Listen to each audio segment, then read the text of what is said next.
할렐루야. 하나님 말씀 함께 보시겠습니다. 우리 시편 말씀을 금요일날 함께 보고 있는데 오늘 시편 101편입니다. 101편 1절에서 8절까지 말씀입니다. 시편 101편 1절에서 8절까지 말씀, 저 여러분이 한 목소리로 우리 함께 읽겠습니다. 시작. 주님의 사랑과 정의를 노래하렵니다. 주님께 노래로 찬양 드리렵니다. 흠없는 길을 배워 깨달으렵니다.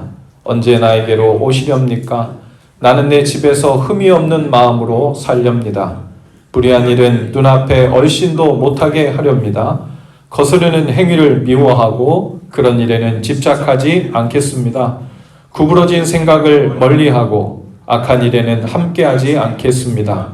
숨어서 이웃을 헐뜯는 자는 침묵하게 만들고 눈이 높고 마음이 오만한 자는 그대로 두지 않으렵니다. 나는 이 땅에서 믿음직한 사람을 눈여겨보았다가 내 곁에 있게 하고 흠이 없이 사는 사람을 찾아서 나를 받들게 하렵니다. 속이는 자는 나의 집에서 살지 못하게 하며 거짓말하는 자는 내 앞에 서지 못하게 하렵니다. 이 땅의 모든 악인들에게 아침마다 입을 다물게 하고 사악한 자들을 모두 주님의 성에서 끊어버리겠습니다. 아멘. 오늘 말씀은 시편 101편인데요. 지난 시간 100편에 이어서 다윗의 시입니다. 지금 다윗의 신분은 왕이에요. 왕이 하나님 앞에서 기도하는 시죠. 오늘 말씀은 우리의 집 안에서 어떻게 행해야 되는가를 가르쳐주고 있습니다. 지금 다윗이 그렇게 고백하고 있거든요. 1절에 보면요, 다윗이 이렇게 고백합니다. 하나님을 노래하고 찬양하되 주님의 사랑과 정의를 노래하고 찬양한대요. 우리가 신앙생활 할 때요, 어쩌면 우리가 영혼이 호흡을 한다고 할 때 두 가지 중요한 꼭 필요한 산소가 있다면 하나는 사랑이고 하나는 정의일 것입니다.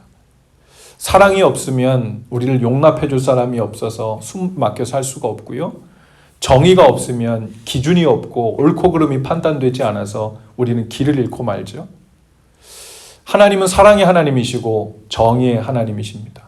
그리고 이 다윗은 이 하나님을 노래하고 찬양하는데 사랑이신 하나님, 정의로우신 하나님을 찬양하고 노래한대요. 그리고 자기도 그 하나님을 노래하고 찬양하는 것처럼 자기 삶도 그렇게 바꿔나가길 원한다고 말하고 있는 겁니다. 2절에 보면요, 이렇게 고백해요. 제가 흠없는 길을 배워 깨닫고 내 집에서 흠없는 마음으로 살렵니다. 이랬는데요. 다윗에게 있어서 내 집이란 어디일까요? 왕의 신분이니까 왕궁이겠죠.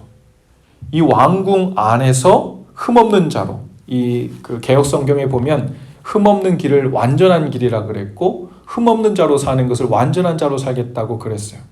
그리고 이 3절부터 쭉 7절까지 이어져서는 그 완전한 길이라는 게 구체적으로 무엇을 의미하는지를 이제 설명하고 있습니다. 한번 아까 우리가 읽긴 했지만 3절부터 끝절까지 한번 오늘 우리 교회 황성 교사님이 오늘 지금 여기 가다가 잠깐 들렸어요. 들려서 내일 아침에 또 사역 갔다가 정식으로는 16일 날 돌아올 텐데 비밀입니다. 비밀 아니고 오셔서 함께 예배해서 너무 좋고요. 황성 교사님께서 한번 3절부터 후반절 맨 마지막 절까지 한 번 더 읽어주시겠어요? 자, 지금 이 말씀은 다윗이 완전한 자로 살겠다는 고백이 구체적으로 어떤 내용인지를 얘기하고 있는 겁니다. 불의한 일은부터. 불의한 일은 눈앞에 얼씬도 못하게 하렵니다. 거스르는 행위를 미워하고 그런 일에는 집착하지 않겠습니다. 구부러진 생각을 멀리하고 악한 일에는 함께하지 않겠습니다. 숨어서 이웃을 헐뜯는 자는 침묵하게 만들고 눈이 높고 마음이 오만한 자는 그대로 두지 않으렵니다. 나는 이 땅에서 믿음직한 사람을 눈여겨보았다가 내 곁에 있게 하고 흠이 없이 사는 사람을 찾아서 나를 받들게 하렵니다. 속이는 자는 나의 집에서 살지 못하게 하며 거짓말하는 자는 내 앞에 서지 못하게 하렵니다. 이 땅의 모든 악인들에게 아침마다 입을 다물게 하고 사악한 자들을 모두 주님의 성에서 끊어버리겠습니다. 아멘. 지금 이 다윗이 엄청 전투적이죠? 사랑의 하나님을 닮았는데 왜 이렇게 전투적일까요? 그리고 왕들 중에 가장 위대한 왕이라고 유대인들이 존경하는 왕인데요. 하나님이 기뻐하신 일을 가장 가깝게 행했다고 말하는 이 왕인데요. 이 왕의 특징은요, 하나님을 많이 닮았어요. 사랑의 하나님으로 품는 품도 컸지만 또 하나 정의로운 일, 즉 하나님의 정의로우심을 닮아서 가차없이 정의롭지 않은 것에는 처단하고 투쟁하고 싸우고 내쫓고 잘라내고 하는 일에 아주 용맹했던 사람입니다. 성경은요, 이 정의와 사랑이 함께 춤추고 댄스하면서 그 가운데 하나님을 어떻게 영화롭게 하고 영광 돌리는가, 이것이 핵심 주제라고 볼 수 있어요. 여기 보면 우리 인식에서 가끔 이 사랑과 정의는 서로 상충되는 것 같은 느낌을 받을 때도 있습니다. 왜냐하면 이 정의는 잘못된 걸 잘못됐다고 말하는 거잖아요. 그런데 사랑은 용납하고 또 받아주고 용서하고 이런 거잖아요. 그러다 보니까 그 현상만 외적으로 볼 때는 이 두 가지가 서로 상충되는 것처럼 보여요. 문제는 이것이 서로 뒤엉킬 때인데, 사랑이란 이름으로 때로는 정의가 숨을 못 쉽니다. 사랑이란 이름으로 잘못된 걸 바로 잡아야 되는데 사랑 때문에 용납하고 품어줘야 된다는 생각이 먼저 가다 보니까 그걸 드러내지 못하는 거예요. 잘못한 것을 말하고 드러내면 사랑이 없는 것처럼 느껴질 때도 있기 때문에 그렇지요. 그런데 사람을 망하게 하려고 확실치 않은 것을 정죄하고 판단하려는 것이 잘못된 것이지, 잘못된 것을 잘못되었다고 여겨서 그 사람을 고쳐 하나님께로 나아오게 만드는 목적으로 선한 마음으로 선포하고 이야기하는 일이 성경적이고 중요한 일임을 압니다. 실제로 하나님의 백성들이요, 구부러져서 하나님을 경배하지 않고 하나님 기뻐하신 일로 가는데도 그걸 보고 종교 지도자들이, 왕이, 리더들이 그것을 지적하지 않고 비판하지 않고 또 하나님께로 돌아가도록 권고하지 않은 그런 예언자들, 그런 종교 지도자들, 그런 선지자들에게는 하나님께서 죄를 물으셨습니다. 또 여기 성경에 보니까 구부러진 생각이라는 단어가 있습니다. 구부러진 생각을 멀리하겠다고 지금 다윗이 얘기하고 있거든요. 구부러진 생각이란 무엇일까? 한번 이렇게 생각해 보세요. 이렇게 손가락이 있는데 손가락이 이렇게 구부러진 거예요. 그러니까 손가락이 여기서부터 끝까지는 이어져 있잖아요. 그러니까 이렇게 곧게 펴지면 마땅히 생각할 바를 생각하는 거예요. 하나님께서 주신 마음으로 마땅히 생각할 바를 바로 생각하는 것은 이 곧은 마음이겠죠. 반대로 구부러진 마음은요, 팩트에 근거하고 있는데 이것이 내 안에 있는 어떤 감정이나 선입관이나 어떤 느낌이나 이런 것들이 영향을 주어서 이 팩트를 해석하고 판단하는 데 있어서 생각이 구부러지게 되는 겁니다. 이게 생각이 구부러지면 사실은 우리가 우리 자신을 속이게 될 때가 많아요. 이게 이 뿌리는 원래 팩트에서부터 시작됐으니까 결과는 무조건 옳은 거라고 생각하기 쉽거든요. 그러나 그 중간에 거기에 영향을 주었던 내 안의 생각이나 내 안의 감정이나 누구를 판단하는 것이나 이런 마음들이 안에 들어가면 그게 구부러진 줄 나게 자신도 잘 몰라요. 그런 면에서 구부러진 생각을 간파해내고 겸손히 인정하고 하나님 앞에서 고백하는 일은 결코 쉬운 일이 아니지만 다윗이 이야기합니다. 구부러진 생각하지 않겠다고. 내 자신을 속이면서 이것이 맞는 말이라고 이야기하면서 팩트에 근거한 것처럼 말하지 않겠다는 그런 이야기죠.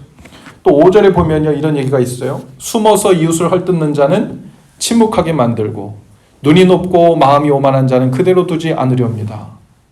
숨어서라는 말은 뭐예요?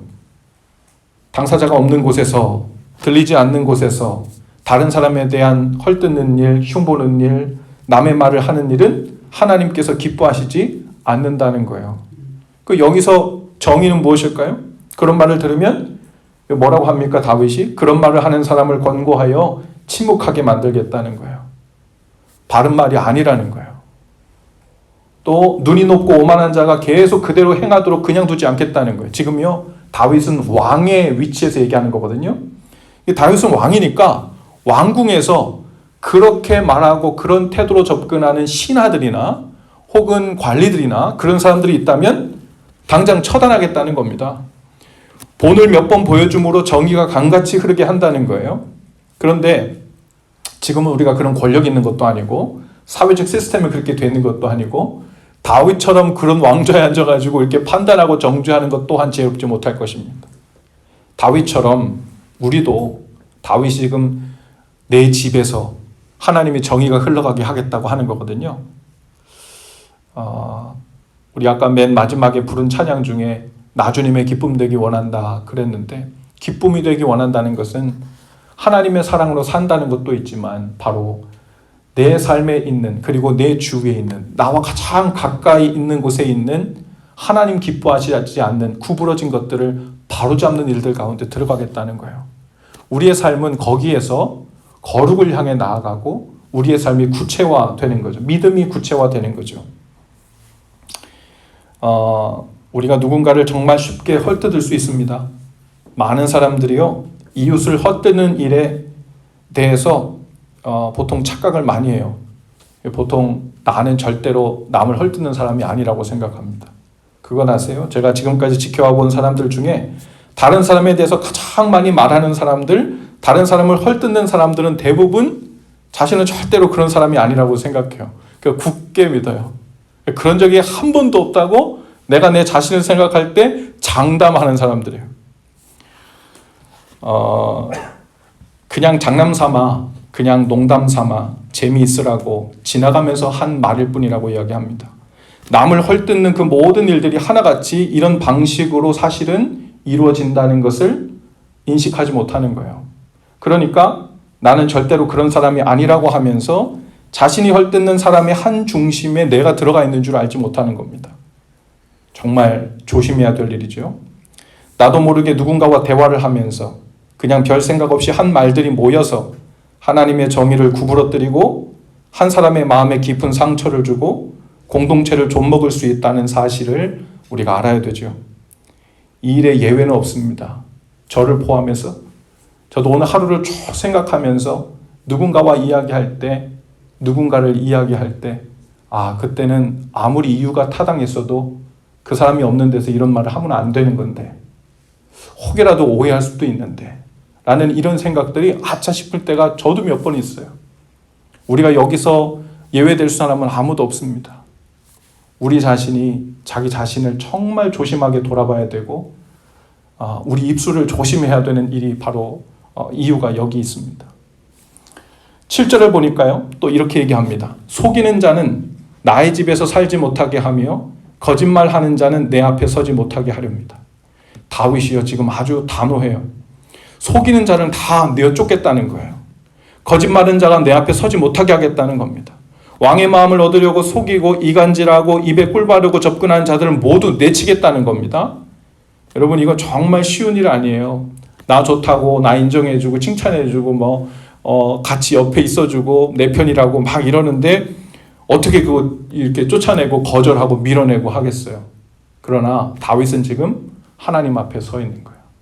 하나님 앞에 기준으로 하나님이 보시기에 구부러진 마음이다, 구부러진 입술이다, 구부러진 태도다. 그러면 다윗이 그 많은 사람들을 다스리고 관리하고 함께 해야 되는 왕궁 안에서도 이 일들을 가장 먼저 하겠다는 거예요. 다윗이 왕궁에서 이런 태도로 임했기 때문에 나라 전체가 하나님 앞에 모아져서 시선이 하나님께로 나아갈 수 있는 길이 만들어졌다 생각됩니다. 우리는 보통요, 착하게 사는 것과 선하게 사는 것을 혼동합니다. 많은 그리스도인들이 이제 여기에 빠져 있어요. 성경은 우리에게 착하게 살라고 하는 게 아니라 선하게 살라는 거예요. 이게 거기서 거기 비슷한 말 같지만 착하게 사는 거는요, 좋은 것이든 나쁜 것이든 다 긍정적으로 대하는 태도예요. 다 예스 하는 거예요. 이게 기분과 감정에 근거한 거죠. 이게 착한 거예요. 기준이 없어요. 그러나 선하게 사는 사람은 기준이 있어요. 하나님의 정의가 기준이에요. 거기에 맞춰서 반응하는 거예요. 하나님의 정의에 맞춰서 그걸 선함의 기준으로 반응하면 그걸 놓치면 안 되기 때문에 때로는 그 반응이 착하게 안 보일 때도 있어요. 그러나 착한 거, 그냥 좋은 애티튜드. 여기서 좋다는 말은요, 무조건 긍정적인 애티튜드. 무조건 좋은 말. 무조건 인상 안 쓰는 거. 그냥 착한 것에 초점을 맞추다 보면 우리는 하나님의 선함을 미스할 때가 생기죠. 그렇게 되면 겉모습에는 야, 착한 그리스도인이야. 항상 웃어. 늘 좋아. 그런데 그 중심에서는 가장 중요한 기준이 정의가 잘못 흐르고 갈 수 있죠. 하나님께서는 구약 시대부터 신약 성경에 이르기까지 한 번도 우리에게 착하게 살라고 한 적이 없어요. 하나님의 선하심을 따라 살라고 한 거죠. 그래서 예수님도 오셔서 예수님이 착하게 사셨나요? 아니요. 예수님은 착하게 살지 않으셨어요. 예수님은 오셔가지고 모든 만나는 사람들과 좋은 말 하셨나요? 늘 미소로 대하셨나요? 아니요. 때로는 예수님께서 바리새인들에게 욕도 하셨어요. 개 XX. 옳은 말로 하면은 도구야. 이 얘기도 예수님이 하셨다니까요? 아니 어떻게 거룩하신 예수님께서 선하신 예수님께서 그런 말씀 하실 수 있어요? 아니 어떻게 선하신 예수님이 성전에 들어가시고 막 분노를 쏟아내시면서 상을 둘러 엎으시고 채찍을 만져 사람들을 때리면서 막 밖으로 내쫓고 이러겠어요? 선함이 기준이기 때문에 그래요. 선함과 착함을 구분 못하면요, 교회를 다니면서 그리스도인이 되면서 그냥 마음 좋은 사람 되는 것이 목적이 되는 줄 알아요. 그러나 그렇게 되면 하나님의 정의가 이루어지지 못해요. 사랑의 빛깔과 무늬는 풍성히 드러낼 수 있을지 몰라도 그 안에 바로잡아야 되는 정의가 드러나지 못하는 거예요. 그래서요, 우리 기독교 역사 가운데서는 이 선함의 바로 밸런스를 잘 잡은 사람들이 하나님 앞에서 예배도 뜨겁게 하지만 굽게 된 것을 바로잡아야 되는 곳에 가서는 외치고 데모도 하고 잘못됐다고 피켓 시위도 하고 막 이랬다고요. 우리 잘 아는 마틴 루터 킹 목사님, 착한 것만 보잖아요. 정부에 막 반대하는 것 같잖아요. 아, 착하지 않아. 착한 시민이 아니야. 근데 그거 하나님 앞에 옳은 거예요? 아니에요. 노예제도를, 사람을 동물 취급하는 이 잘못된 제도 앞에서 하나님의 선함의 기준을 세우고 그것을 바로잡아야 된다고 예언자처럼 피켓도 들고 데모도 하고 바로잡아야 된다고, 이웃 사랑해야 된다고, 환영해야 된다고, 사람처럼 돼야 된다고, 여기 온 이민자들도 똑같은 하나님의 형상처럼 돼야 된다고 기준이 있으니까 데모도 하고 사인업도 하고 선거도 하고 이 정부에 대해서 고쳐야 될 건 고쳐야 된다고 말하는 것이, 이게 그리스도인들이에요. 그리스도인들은 이 두 가지를 다 해야 합니다. 뜨거운 사랑으로 회개하고 오는 자들은 누구든지 용납하고 포용해야 하지만 잘못되고 구부러진 것 안에는 정의의 기준을 가지고 하나님 앞에서 때로는 투쟁하고 때로는 소리를 내고 나가는 이 일이죠. 그래서 우리 교회도 선교 엄청 중요합니다. 우리 황성규 사님처럼 해외 나가서 이렇게 선교하시는 분도 계시고 국내에서 선교하시는 분도 있어요. 그런데 이웃사랑이라는 테두리가 선교에만 들어가지 않아요. 뭐가 있죠? 우리 교회 4가지 이웃사랑 팀도 여기 계신데 정임자매님, 자, 우리 물어보면 안 되겠죠. 그래서 우리 이웃사랑 팀에 4가지 카테고리가 있어요. 이웃을 사랑하는데 첫 번째 선교와 전도, 두 번째 구제와 나눔, 세 번째 정의 사역, 네 번째 평화 사역. 여러분, 성경이 말하는 굵직한 하나님의 정의가 여러 모양으로 표현되고 나타나는 방식입니다.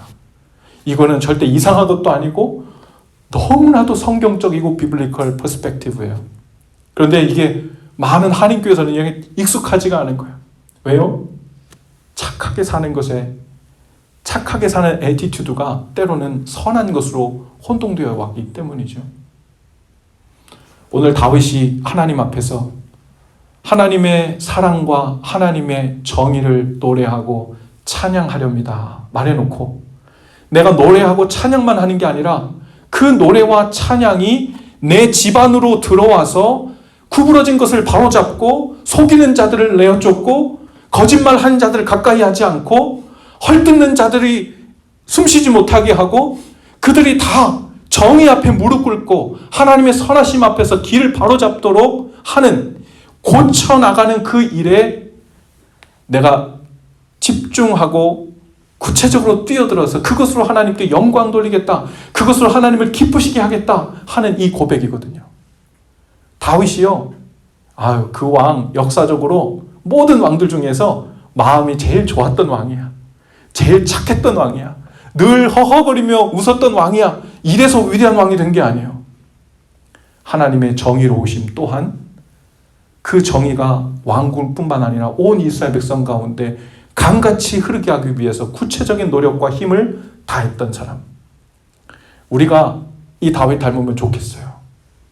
우리 그리스도인들이 다윗처럼 사랑과 정의에 대해서 깨어나서 내 삶을 먼저, 내 집을 먼저 돌아보고 나의 가까운 곳에서 무엇을 고치고 무엇을 바로잡고 무엇을 용납하고 사랑해야 되는지를 점검하고 그리고 우리가 한 부분이 되어서 우리 시카고 공동체를 우리 교회가 그리고 우리가 속한 이 미국 나라 안에서 한인 커뮤니티 안에서 우리가 어떤 역할들을 하는 것이 하나님께서 우리 교회에게 명하신 원하시는 뜻인지 그것을 분별하면서 나가는 그 구체적인 삶의 변화가 일어나는 우리 신앙생활이 되면 참 좋겠습니다. 다 같이 함께 기도하죠. 하나님, 오늘 주님 앞에서 다윗과 같은 마음으로 주님의 기쁨이 되기 원한다는 고백이 우리 안에 있습니다. 하나님의 사랑이 얼마나 크시면 저희처럼 자격 없고 저희처럼 구제불능이고 저희처럼 답이 안 나오는 저희를 용납해 주시고 인내하고 계십니까? 주님, 저희도 하나님의 크신 사랑을 담고 싶습니다. 그러나 그것과 더불어 하나님의 정의로우심이 빠지면 갈 길을 잃은